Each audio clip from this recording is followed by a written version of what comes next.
Hello fiber friends, welcome back to Yarn Yappin'. I don't know what episode we're on, but welcome back. If you're new here, I'm Jordan. This is Yarn Yappin', the series where I yap about yarn. And today I'm going to be yapping about some cotton blends that I dyed and the chaos that is dyeing cotton. Don't let me shit talk dyeing cotton and scare you out of it, okay? It's fine. You will have fun doing it. I just personally don't enjoy it. So we're going to do a relatively quick deep dive into some cotton blends that I dyed. Is anyone shocked that this is the colors that I dyed? No one is shocked. These are like JackassCollective staple colors. And we are going to talk about some patterns and what I'm knitting with some of this yarn that I've dyed up. Let's get into it. So first of all, we have this stunning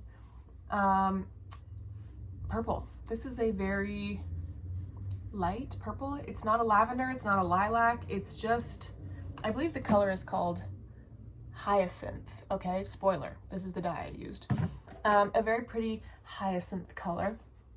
And you might not recognize her, but if you watched my trunk decluttering video, if you haven't seen that series, I did a couple organizing videos. I organized my fiber storage area and I organized my trunk because I buy a lot of secondhand yarn, and to kind of quarantine it for any like potential bugs or moth eggs, I leave it in the trunk of my car and it can just sit there in the warmer months and bake.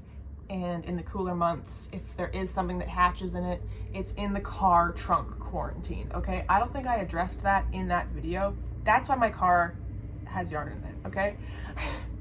This was in that video. It was a sweater. So this is a 50% cotton, 50% wool blend, and it was a sweater that I purchased maybe 2 years ago because it was this gorgeous cotton merino bulky weight sweater that was super simple construction, super easy for me to frog apart, wash that yarn and dye it and upcycle it. And I did that many years later with more knowledge than I had then.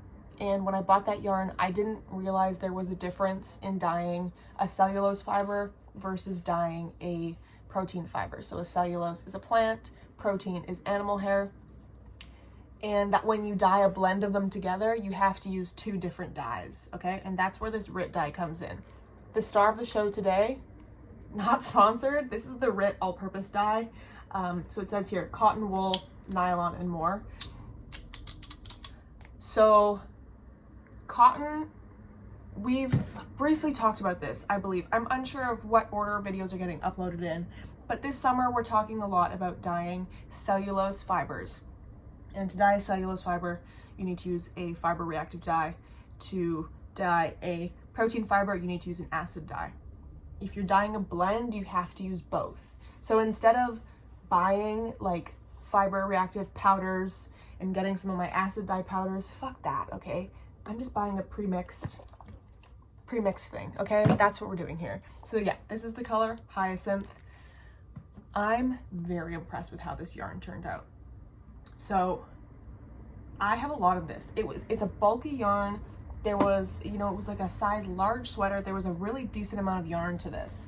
And I was nervous when I was dyeing it because I was way too lazy to do it in 2 batches and let the yarn spread out and have lots of room in the pan.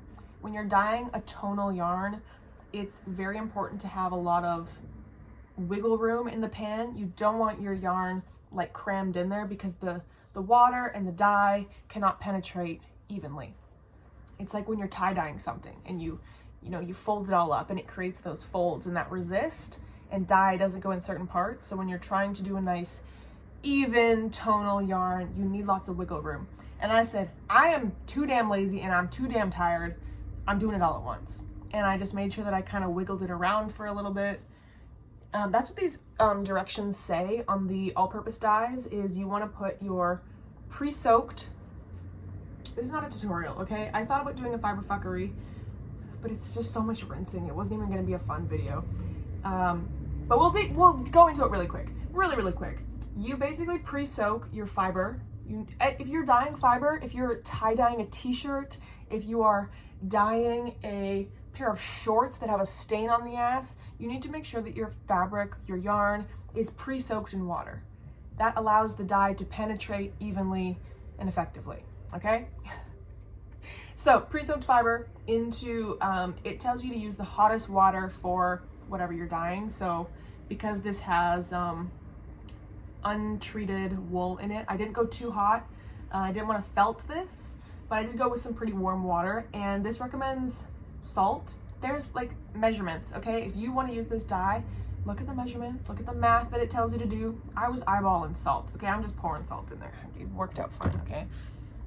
And then it tells you to place your yarn or your t-shirt in your warm, salty water with the dye and just kind of move it around.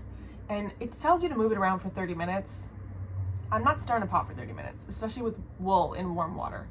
And I just kind of wiggled it around really gently for about 10 minutes, let it sit in the warm water, just on like low heat for about an hour, 45 minutes, and let it cool and rinsed it. And then rinsed it and rinsed it and rinsed it. I rinsed this for about 30 minutes.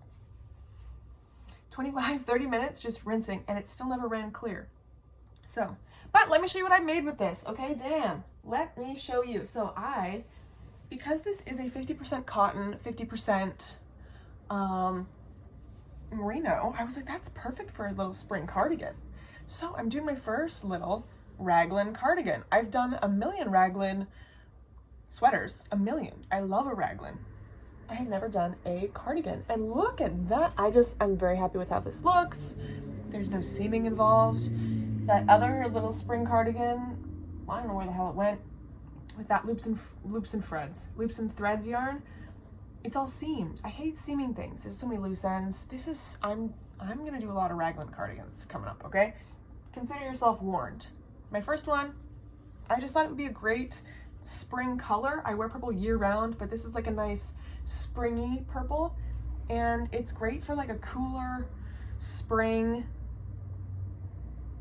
night, like as it gets a little bit chilly as the sun's going down, but it's not too hot, but it's not too light. It's a nice bulky cotton merino. This will be great for fall too. This is just a great transitional piece. Well, it will be when it's finished.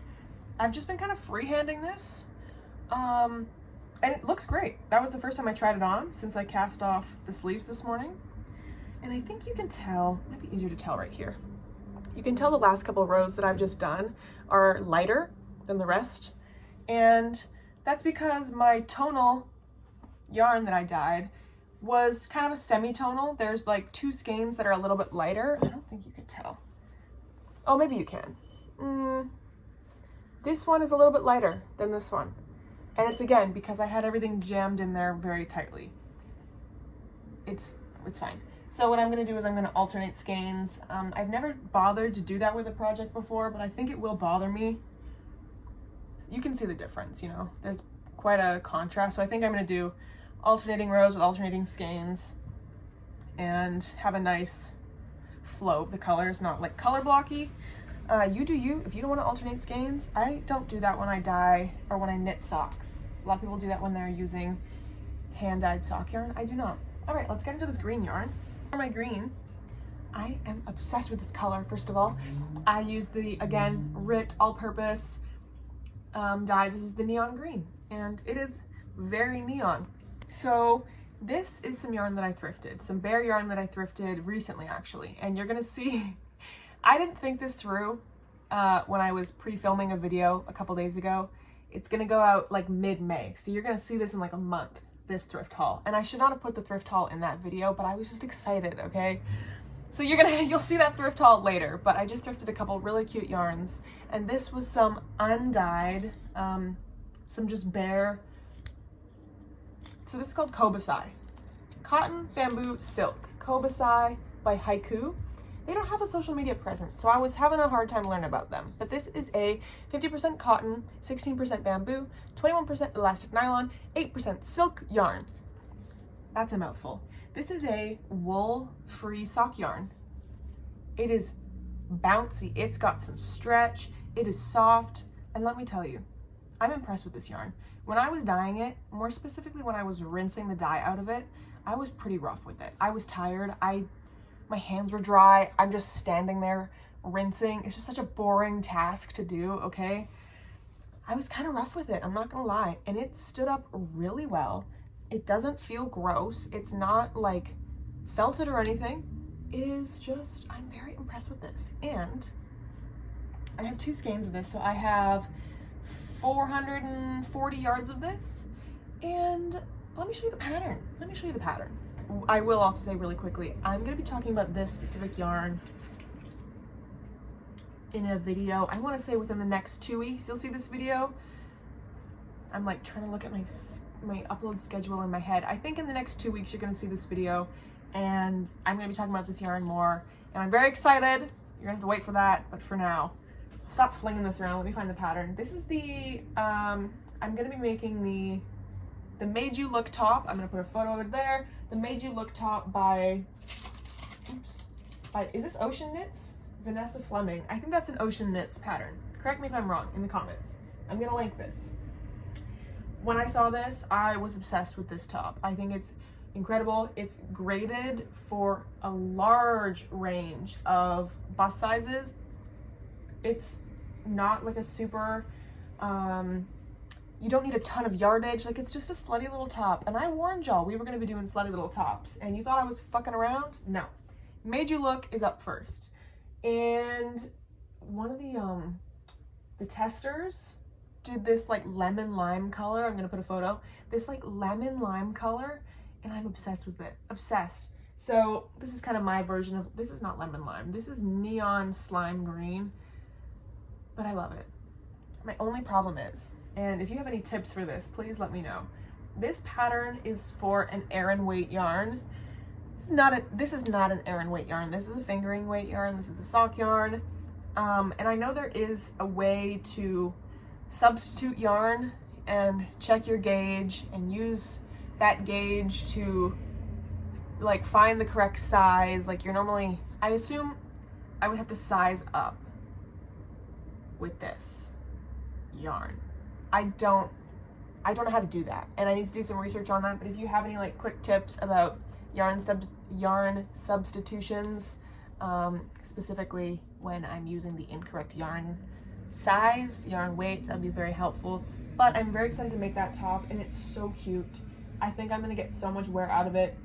A lot of summer tops, either they don't have like large bust sizes, they don't have small busts, they've just got kind of in the middle. This is a really nice range, and there's so many people that have made this project, and it looks good on everyone. Every person I've seen make this top, it looks incredible, and I want to be involved. I'm excited, okay? I'm excited about this top. I'm excited. I had a lot of caffeine today, y'all. I don't know what to tell you. I'm excited about knitting this top. And I'm excited about this yarn. And I'm excited to talk more about this yarn at a later date. But I think that's all I have for now. I don't know. I feel like I have more to say, but I think that's all.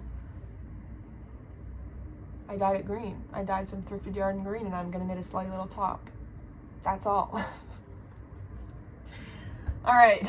I am going to keep this one short. She says yet again, will it actually be short? No one knows.